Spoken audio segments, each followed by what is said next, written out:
Seja muito bem-vindo, seja muito bem-vinda à nossa aula de Direito Penal aqui no Apto Concursos. A partir de hoje, filhão, nós vamos aqui arrebentar de conteúdo, muito conteúdo para você ser aprovado no seu concurso público. Então vem comigo, já pega todo esse conteúdo, essa bagagem, para que você realmente possa ser aprovado no seu concurso público. Direito Penal com Thalisson Faleiro.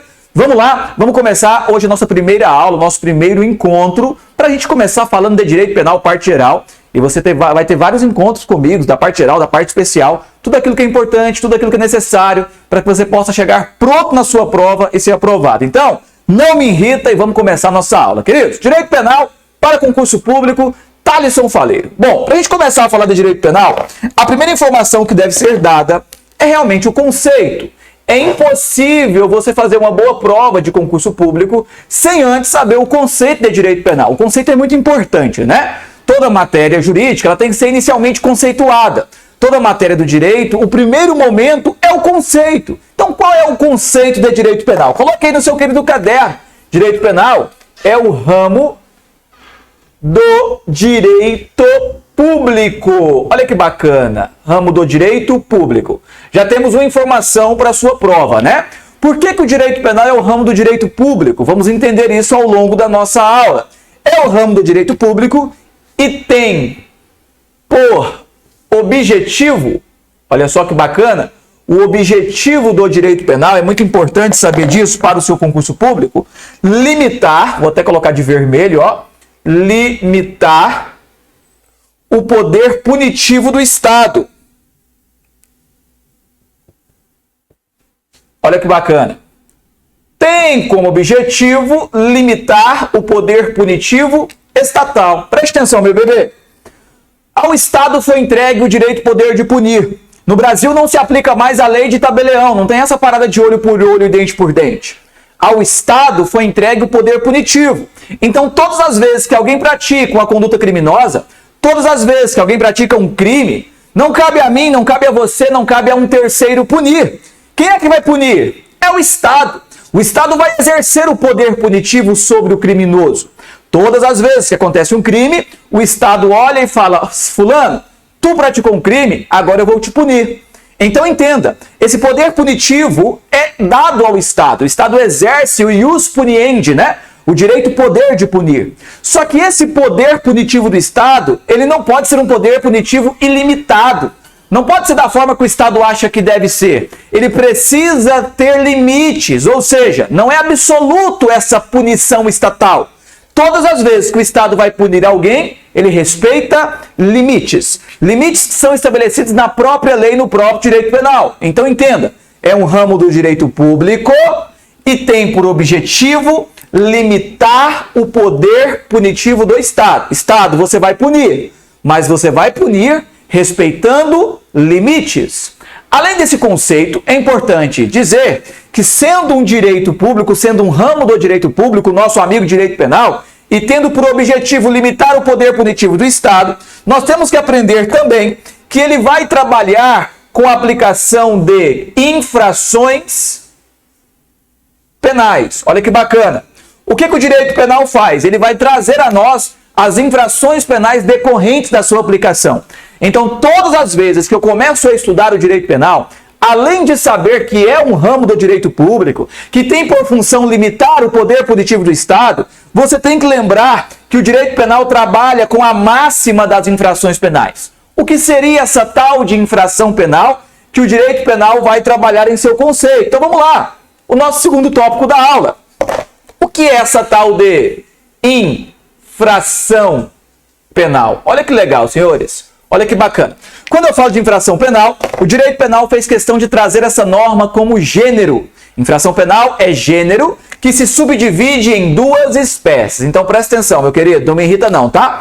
Todas as vezes que eu falo de infração penal, você tem que lembrar que isso é um gênero que o direito penal fez questão de subdividir em duas espécies. No primeiro lado eu tenho os crimes, né?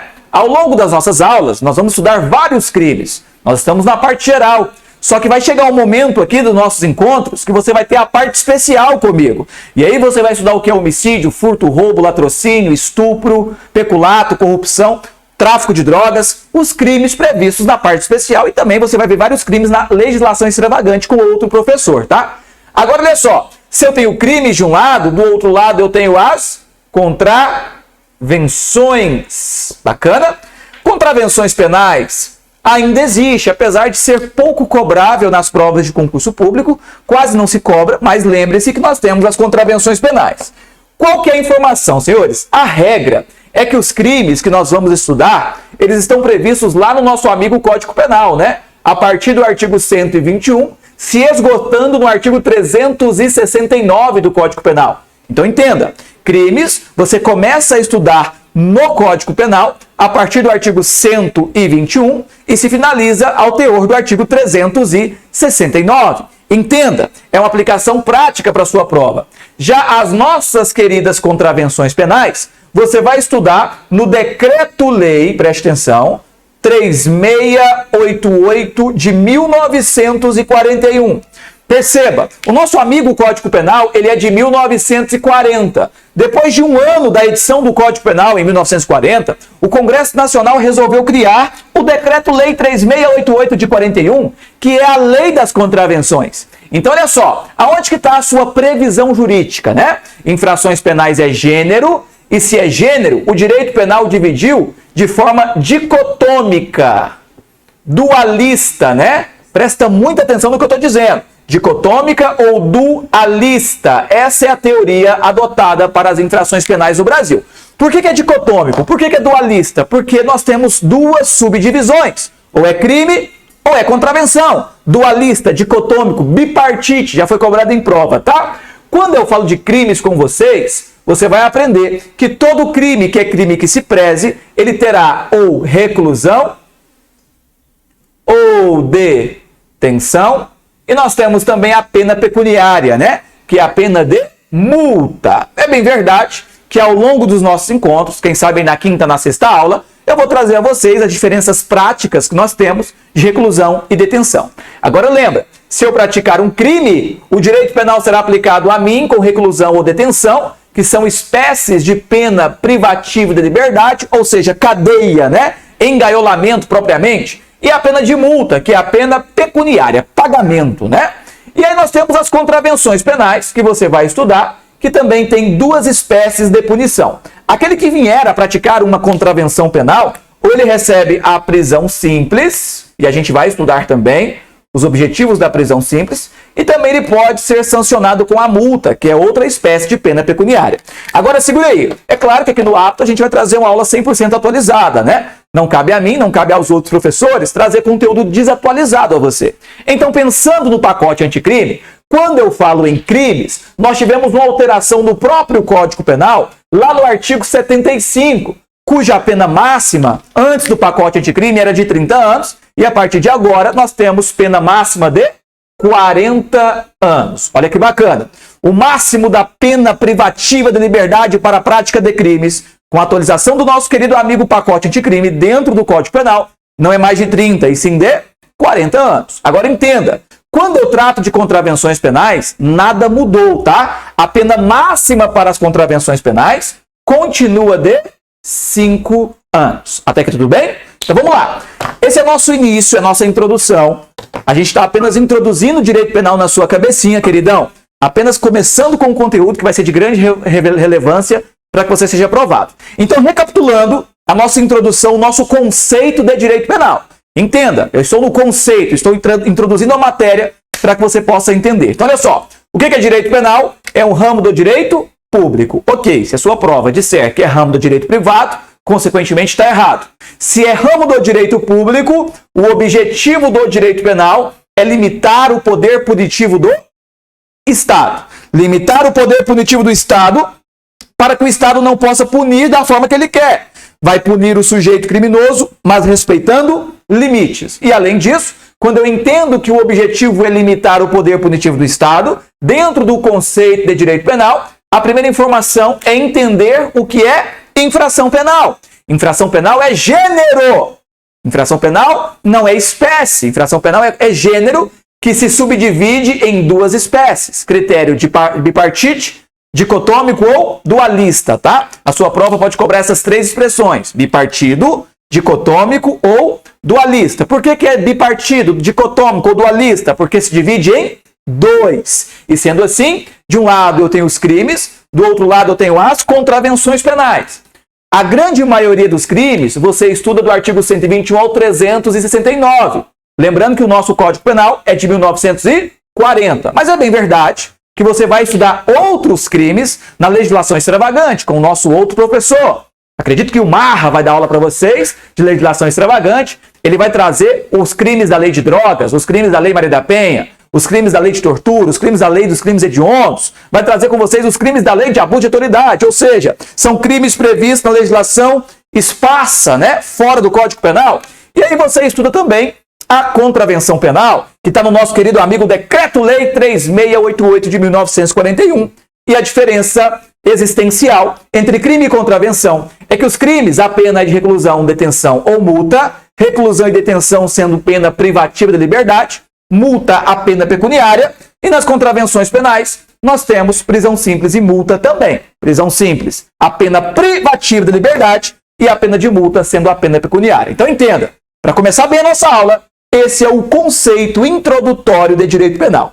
Não dá para a gente continuar a aula se você não sabe no mínimo o conceito, tá? A primeira informação de prova é justamente você saber o conceito de direito penal, e nesse momento a gente acabou de trabalhar ele no seu caderno. Ok, agora que você sabe o conceito de direito penal, nós temos que entender que a gente já pode ir direto para o Código Penal propriamente, introduzir o artigo 1º na sua mente. Mas antes da gente começar com o artigo 1º lá do Código Penal, que você deve conhecer, a gente precisa saber que o direito penal ele tem vários princípios, né? Vários princípios norteadores, vários princípios previstos tanto na Constituição Federal e também no Código Penal. Esses princípios são demasiadamente importantes para que você possa ir bem preparado para a sua prova. Quando eu falo de princípios, entenda, princípios são mandamentos de otimização. Grava essa palavrinha, tá? Princípios são mandamentos de otimização. Queridos, princípio que é princípio que se preze, princípio que é princípio que se preze, gera normas. É isso mesmo, meus queridos. Princípio que é princípio que se preze, gera normas. Quer ver só? O direito penal ele vai ter diversos princípios. Você vai estudar vários comigo. Esses princípios, eles são uma base. E essa base principiológica, ela é capaz de gerar normas. Você tem que saber disso para a prova. Princípio que é princípio que se preze, gera normas. Preste atenção. O princípio ele é a base e ele é capaz de gerar normas. É bem verdade que se você começa a observar os princípios inerentes ao direito penal, você vai perceber que ele vai gerar várias e várias normas. Mas para que você possa entender os princípios do direito penal, comece a pensar nos princípios da sua casa, do seu lar, do ambiente em que você mora, do ambiente em que você convive. Olha só, eu vou te dar um exemplo. Lá na minha casa, quando eu tinha até 18 anos, tinha um princípio lá que eu adorava desrespeitar. Na verdade, eu vou te contar a norma que eu desrespeitava. Eu desrespeitava pra caramba essa norma. E é claro que a norma que eu desrespeitava estava vinculada a um princípio. A norma que a minha querida mãe estipulou lá na minha casa aos meus 18 anos de idade era: não pode deixar a toalha molhada em cima da cama. Não podia, de forma alguma, deixar a tal da toalha molhada em cima da cama. Só que eu adorava desrespeitar essa norma. Por que é norma?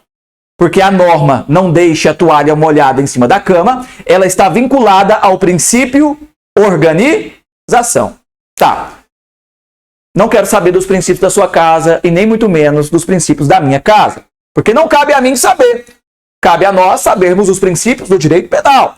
Mas entenda que todo princípio que é princípio gera normas. O princípio organização, lá na minha residência, gerou a norma não deixe a toalha molhada em cima da cama, que talvez gerou também a norma não entre com sapato sujo dentro de casa, que talvez gerou a norma não deixe a louça suja na pia. Enfim, tá. Mas vamos lá para os princípios do direito penal. Tem vários, né? E é claro que esses princípios iniciais, eles têm previsão constitucional, né? A nossa querida Constituição Federal, lá no seu artigo 5º, ela vai trazer vários dispositivos principiológicos. E são vários princípios que você precisa levar para o seu conteúdo de direito penal. O professor de direito constitucional, quando ele for trabalhar com vocês o artigo 5º da CF, ele vai novamente falar desses princípios. Mas aqui, vamos lembrar que esses princípios tem vários, e o que eu quero primeiramente falar com vocês, e ao longo do nosso curso, vários serão os princípios, é o da humanização das penas, ou da pena humanitária. Olha que legal, né?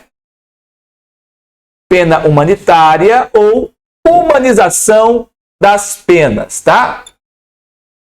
Queridos, na sua prova, pode ser cobrado como princípio da humanidade das penas, princípio das penas humanitárias ou humanização das penas. Vou dizer de novo, tá, filho? Preste atenção e não me irrita. Esse princípio, ele pode ser cobrado de 3 formas. Existem 3 nomen-iuris. Primeiro nome, humanização das penas, penas humanitárias ou princípio das penas humanitárias. Então, leva isso para a prova, tá? O que diz esse princípio? Ele diz assim, olha, quando o Estado, preste atenção, quando o Estado for aplicar a pena ao sujeito, a pena aplicável ao sujeito, quando o Estado resolve aplicar direito penal, essa pena não pode violar o princípio maior chamado de dignidade da pessoa humana. Querido, essa palavra é linda, né? Quando você vê um professor falando dignidade da pessoa humana, entenda. Isso é um princípio importante pra caralho. É um princípio importante tanto para o direito penal, como para o direito constitucional e também para qualquer outro ramo do direito. Princípio da dignidade da pessoa humana. Olha que lindo, olha que bacana, né? Dá até vontade de ser brasileiro. É isso mesmo. Agora vai vendo. Princípio da humanidade, das penas humanitárias. Quando o Estado vai aplicar direito penal ao sujeito, essa pena não pode violar esse princípio da humanidade, que diz: as penas não podem ter conteúdo de crueldade. A pena não pode ser de banimento. A pena não pode ser de trabalhos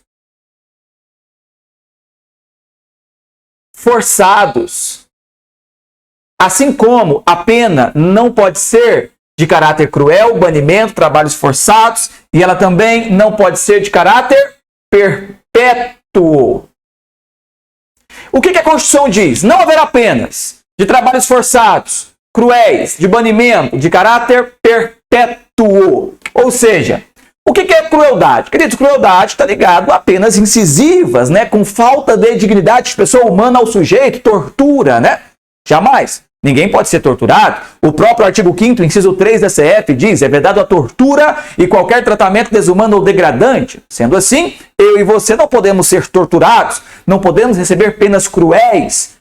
A pena também não pode ser de banimento. Queridos, vamos aprofundar só um pouquinho nossa aula. Banimento é uma expressão constitucional. Na sua prova, pode ser cobrado como banimento ou ostracismo. O que seria o banimento ou o que seria o ostracismo? É a possibilidade de eu pegar alguém que praticou um crime no território nacional e expulsar ele do país. Falar: filho, você não volta mais aqui. Tá doido, querido? Não pode isso. Alguém que praticar um crime, eu não posso expulsar ele da nação brasileira. Eu não posso pegar o criminoso e jogar para fora. Não deixar mais ele voltar no território nacional. Isso é ostracismo, isso é banimento. E a nossa Constituição, ela proíbe essa prática criminosa.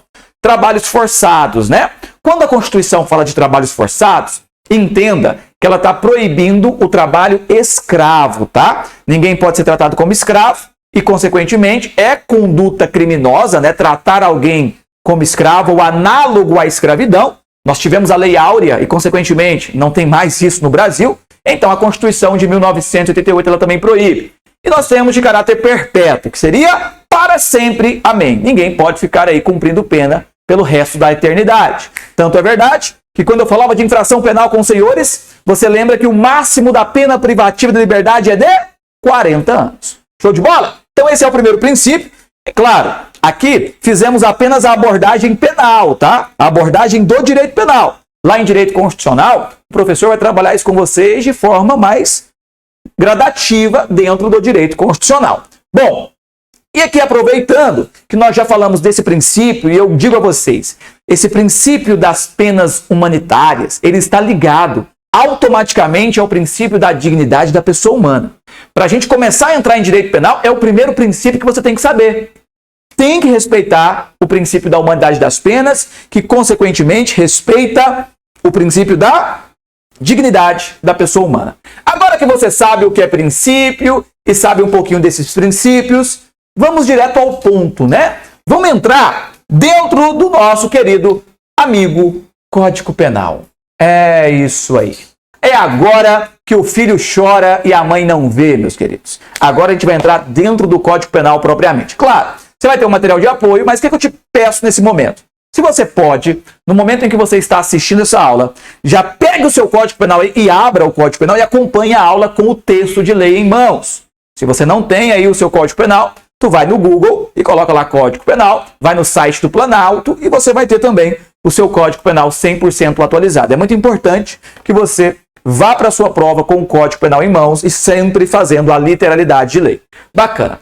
O que o nosso querido amigo, o artigo 1º, vai dizer? Algo muito simples, né, queridos? A sua vovó, quando estudou para concurso público, ela também conheceu o artigo 1º. É muito simples, é muito fácil. O que diz o nosso amigo, o artigo 1º? Ele diz, não há crime sem lei anterior que o defina, não há pena sem prévia cominação legal. Olha que simples, né? Não há crime sem lei anterior que o defina, assim como não há pena sem prévia cominação legal. Quando ele falou de crime, na verdade, ele está falando de conduta, tá? Ou seja, não há conduta criminosa.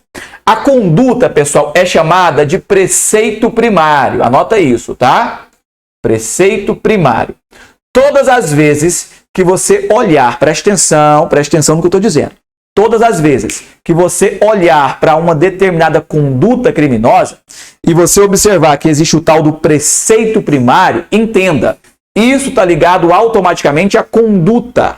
Quer ver só? Vou te explicar agora. Matar alguém, artigo 121 do Código Penal. Essa expressão matar alguém é a conduta, ou seja, isso é chamado de preceito primário. Artigo 155 do Código Penal. Subtrair para si ou para outra em coisa alheia móvel. Subtrair para si ou para outra em coisa alheia móvel. Outro tipo de conduta, outro tipo de preceito primário. Se você vai lá no artigo 213 do Código Penal, constranger alguém mediante violência ou grave ameaça, a prática da conjunção carnal ou qualquer outro ato libidinoso. Outro tipo de conduta, ou seja, outro tipo de preceito primário. Então, todas as vezes que o direito penal falar em preceito primário, entenda, ele está falando da conduta. Quando o direito penal falar da pena, se ele falar da pena, ele está falando de preceito secundário. Olha que lindo. Preceito secundário. O que é o preceito secundário? É a pena, né? Reclusão de 6 a 20 anos para o homicídio. Reclusão de 1 a 4 para o furto, né? É a pena que está prevista para a conduta. Então, pressupõe, senhores, que o crime, né? Ele vai andar sempre com a conduta e a pena do lado. Sempre com o preceito primário e o preceito secundário. Então, olha que bacana. Não há crime sem lei anterior que o defina. Nós poderíamos trocar essa expressão por não há preceito primário. Não há preceito primário, não há conduta criminosa sem lei anterior que o defina. Assim como não há pena sem prévia cominação legal. Assim como não há preceito secundário sem prévia cominação legal. Isso pode ser cobrado na sua prova, tá? Isso pode estar previsto lá no seu concurso público. Aí, olha só. Esse artigo 1º, ele vai trazer a nós o conhecido princípio da legalidade. Princípio da legalidade. Quando eu falo com vocês de princípio da legalidade, consequentemente, a sua prova de concurso público vai dizer que esse princípio tem 3 desdobramentos, tá? Quando eu falo de legalidade, entenda, nós temos a reserva legal, nós temos a anterioridade e nós temos também a taxatividade. Anota, bebê. Anota que vai dar certo, bebê. Ó, não me irrita não, bebê. Vai anotando aí. Não adianta você ficar me olhando com essa cara de sapo que morreu na enchente. Anota. Tu não é uma pedra Copia o conteúdo no seu caderno, filho, e bora. Quando eu falo de princípio da legalidade, nós temos 3 desdobramentos. O princípio da legalidade ele pode ser dividido em 3 critérios. Nós temos reserva legal, anterioridade e nós temos também a nossa querida amiga taxatividade. Ok, vamos lá. Presta atenção. Quando o Congresso Nacional, e é importante citar, quem é que cria direito penal no Brasil, né? O criador do direito penal no Brasil, quem vai criar direito penal, é o Congresso Nacional, né? E o Congresso Nacional, você vai aprender lá em Direito Constitucional que o Congresso Nacional é formado pela Câmara dos Deputados mais o Senado Federal. Quando a Câmara dos Deputados se junta com o Senado Federal, nós temos a formação do Congresso Nacional. E de acordo com a própria Constituição Federal, tu aprende isso lá em Direito Constitucional, com o professor de Constitucional, você vai aprender que a competência privativa para legislar sobre direito penal, olha que bacana, competência privativa para legislar sobre direito penal é de quem? É de quem? É da União. Então quem é que vai criar direito penal? A União, por meio do próprio Congresso Nacional, vai legislar sobre crimes e penas. E aí, esse nosso amigo Congresso Nacional, ele tem que respeitar a reserva legal. Quando ele for falar sobre direito penal, criar conteúdo penalista, ele tem que utilizar ou de lei complementar ou de lei ordinária. Anota e pronto. Pronto, acabou. A criação de direito penal é por meio de lei complementar e é por meio de lei ordinária. Se cria direito penal por lei complementar ou se cria direito penal por lei ordinária. É assim que nós criaremos direito penal. Faleiro, se na minha prova disser que é possível criar direito penal por decreto, não pode. Resoluções, medidas provisórias, não. Lei delegada, não. Não. É lei ordinária ou lei complementar, respeitando o princípio da reserva legal. Fácil? Tranquilo? Suave. Bacana. E aí, o que nós vamos fazer agora? Vamos para a anterioridade, né? Reserva legal, batemos aqui. E a anterioridade? Como é que funciona, queridos? Eu vou até apagar a taxatividade, daqui a pouquinho eu falo de taxatividade com vocês, mas vamos falar agora da anterioridade. Bom, o que você aprende como regra, né? Tem uma regra aqui que é uma regra de ouro, né? Qual que é essa regra de ouro? Que o direito penal ele não retroage, queridos. O direito penal ele foi feito para andar para frente. O direito penal ele foi feito para caminhar para frente. É para frente que se anda direito penal. Então pressupõe que se uma lei nascer hoje, ela será aplicada para os casos futuros, né? Agora, o que está para trás? O direito penal pode ser aplicado? Em regra, não. Mas o mais bacana, o mais legal, é que toda regra ela possui uma exceção, né? E qual é a exceção? Em regra, o direito penal não retroage. Porém, todavia, contudo, entretanto, o direito penal ele pode retroagir se for para beneficiar o tal do réu. Quem é o réu? É a alma cebosa. É o meliante, é o delinquente.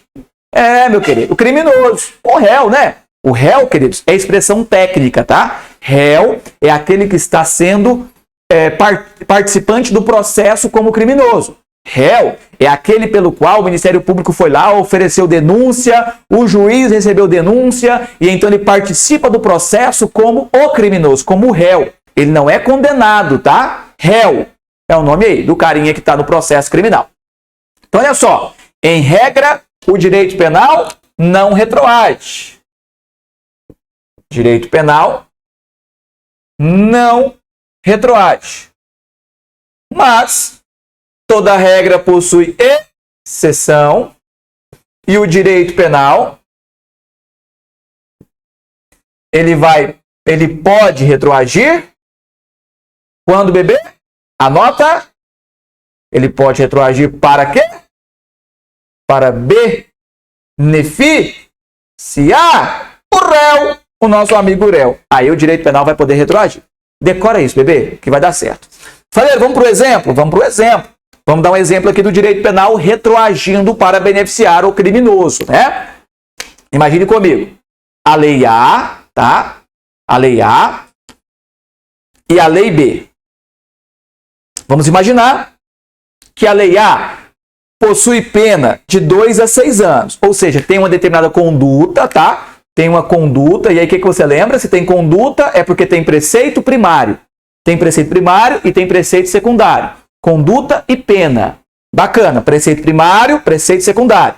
A Lei A traz conduta X, crime, preceito secundário de 2 a 6 anos. Vamos imaginar que essa Lei A é de 2020, tá? Em 2020, aqui o fulano praticou a conduta, o preceito primário que está previsto aqui. Se ele praticou o preceito primário da conduta da lei de 2020, ele deve ser responsabilizado penalmente de 2 a 6 anos. Ok, mas vamos imaginar que veio a Lei B, e a Lei B, ela revogou a Lei A. Consequentemente, ela revogou o crime também. Ela revogou o preceito primário e o preceito secundário. E o que era conduta de 2 a 6, agora é 1 a 3. Ou seja, a conduta mudou. O preceito secundário agora é outro preceito secundário. Ou seja, qual é mais benéfico? É claro que é a da Lei B. É só você se perguntar, o que é mais grave ao sujeito? Qual é a pena que pode ser maior? 2 a 6 ou 1 a 3? É claro que o que é mais grave é a Lei A. Como a Lei B é posterior, a regra é essa Lei B e só para frente. Mas nesse caso, a Lei B ela pode retroagir para beneficiar o nosso querido amigo réu. Show de bola? Queridos, nós vamos fazer um intervalo aqui, um bloco, para a gente entrar no próximo bloco com mais direito penal. Tamo junto? É isso aí e tchau, obrigado!